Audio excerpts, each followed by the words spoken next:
क्या आपको पता है दुनिया की सबसे बड़ी पक्षी मूर्ति कहाँ पर है? नहीं पता तो मैं आपको बताता हूँ दुनिया की सबसे बड़ी पक्षी मूर्ति कहाँ पर है।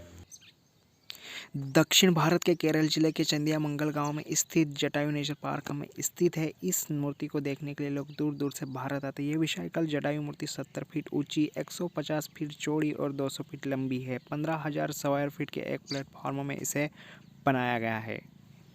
ये जानकारी आपको कैसी लगी प्लीज़ नीचे कमेंट करके हमें बताइए, और आप हमारे चैनल पर नए हो तो प्लीज़ चैनल को सब्सक्राइब कीजिए। Thank you.